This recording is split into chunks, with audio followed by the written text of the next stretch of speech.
everyone, this is Laureline Igpit, licensed agent under RCD Realty Marketing Corporation.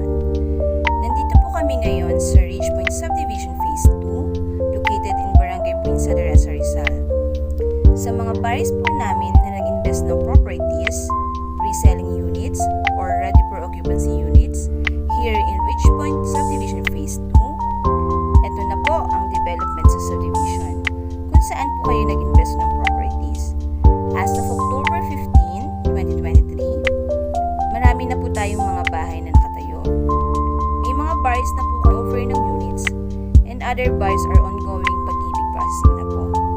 So, congratulations sa ating mga buyers na nag-invest ng properties dito sa Ridgepoint Phase 2. Enjoy watching this video